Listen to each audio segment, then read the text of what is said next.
Katy did it, you guys. I know because the bugs told me so.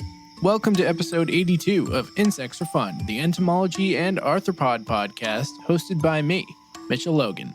And today, we're learning all about those loud cicadas of the night, Katydids.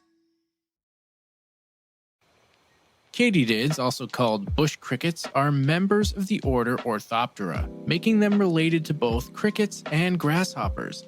However, they are in fact their own infraorder called tettigoniidae. Within this sliver of an order, the Katydids exist as the only living family, tettigoniidae.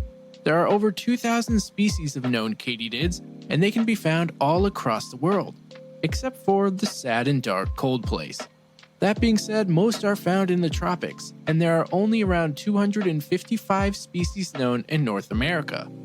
These insects are known for resembling leaves both fresh and old, and create unique songs by scraping their outer wings together. And yes, Katydids do have two sets of wings, the same way grasshoppers do. The upper ridges of their outer forewings have different structures and textures, which when rubbed together, form unique songs the way string players rub horsehair bows across their strings.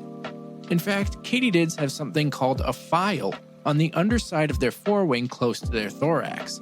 It's located on one wing only, and if you look closely, you can see that this file has many ridges, which when scraped across the hard edge of their other forewing, produces the classic Katydid sound. Here's an example.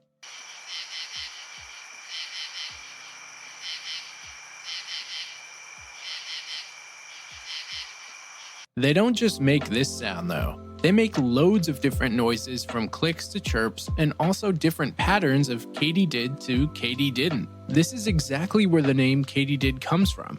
It's what we call an onomatopoeia, where the name is modeled off the phonetic sounds. Actually, that call you just heard comes from the quote-unquote true Katydid, which is the species Pterophylla camellifolia, and is found across the eastern half of the United States. As for why this is called the true Katydid, it's because they are the founding species for the genus Pterophylla, and are the source of the name Katydid. But they don't make it as far north as where I grew up in northern Vermont, so the Katydids I know sound a bit different.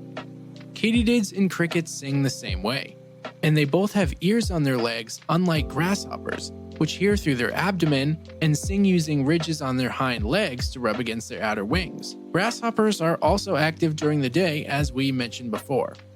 But then, how exactly are Katydids and crickets different?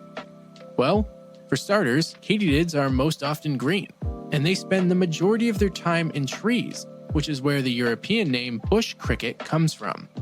As for their bodies, Katydids stand taller than crickets, and their wings are much larger and form a tent over their abdomen. Katydids also have incredibly long antennae that more often than not are longer than their entire body. Sometimes they're called longhorn grasshoppers specifically for this reason. And some Katydids do actually resemble and even sound like grasshoppers. One example is the European species Roseliana rosalie. This Katydid species is active during the day, does not have wings that cover their bodies, and even has a special form similar to that of a locust when population densities are high.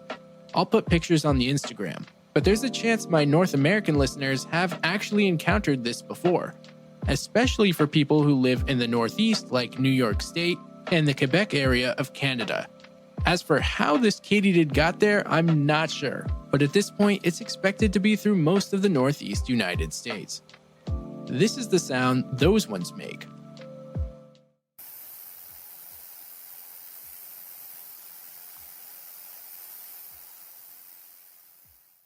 Now, when it comes to the songs of Katydids, it is generally the males that do the singing, and this is to attract their mates.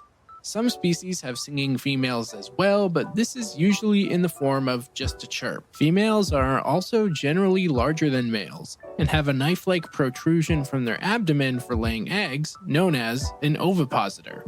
Speaking of eggs, did you know that in northern territories, Katydids actually overwinter as eggs?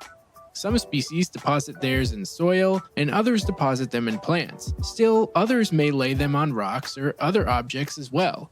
The life cycle generally begins in spring, and the eggs hatch into small nymphs which feed primarily on leaf matter. Some katydids are omnivorous, and others are actually exclusively carnivores. It really depends on the species. But the true katydid we mentioned earlier feeds on a variety of deciduous trees. Basically, whatever tree you hear them singing in. Now before we switch gears, I want to quickly mention something you've probably never heard before. And it's that you can actually tell the temperature by listening to the number of chirps produced by a katydid, at least in America. The formula is to take the number of chirps heard from one katydid in a span of 15 seconds and add 37 to give you the degree in Fahrenheit. The reason this works is that most of the American species sing at a tempo which is dictated by the ambient temperature. Pretty sweet, right? Okay, let's switch gears and talk about some common defensive behaviors seen in katydids. For starters, they tend to be shy. If you find yourself in search of one, you'll notice that they get very quiet and very still, especially the moment you shine a light on them. In fact, they just freeze entirely, no matter what position their legs were in. This seems to be pretty common across many different species. Others, like the Australian mountain katydid, Acropisa reticulata, lift their wings to reveal toxic colors, like red and metallic blue, which are very different from its drab gravel or rocky gray. Katydids don't just mimic rocks and plants though. There's actually a genus of wasp-mimic katydids found in the neotropics of Central America and Upper South America. This genus, called Agonacris, has black katydids with copper wings and copper antennae, and the body shape and wing shapes are much slimmer and angled a bit different from your run-of-the-mill leaf mimic katydid.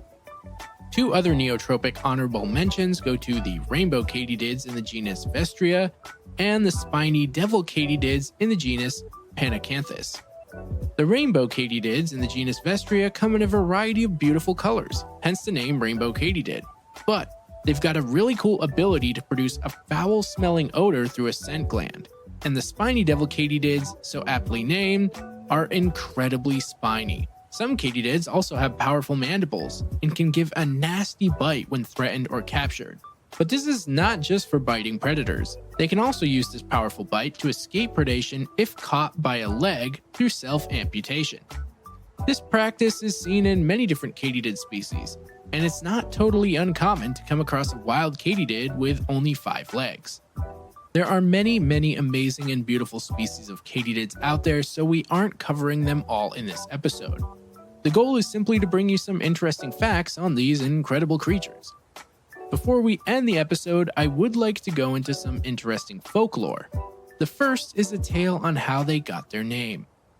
There once was a maiden named Katy, who fell in love with a handsome man, but through twisted fate, he fell in love with her sister instead. This enraged Katy, and eventually she couldn't bear seeing them together anymore. In a heartbroken rage, she murdered both her sister and the man she fell for. The thing is, no one in town would have known, but the bugs turned against her, chanting in the night, "Katy did it." Some other interesting myths about katydids are that they sing to bring cold weather, and there seems to be quite a few different urban legends about their singing in relation to the first frost of fall. For example, on the night the first katydid sings its song in July, that night will also be the first frost in the month of September. That one must be for the far north, or be heavily dated back before climate change was drastically shifting our seasons. Anyway, that's gonna do it for this week, and I hope y'all had a fun time and learned something new.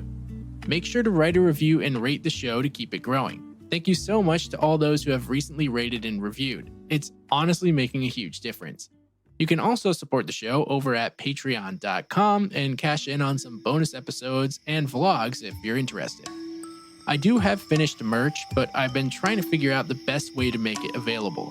I think I'll probably put exclusive things on the Patreon and just open the shop for all listeners. Gotta represent, you know? Anyway, thanks for listening, and you'll hear from me again next week.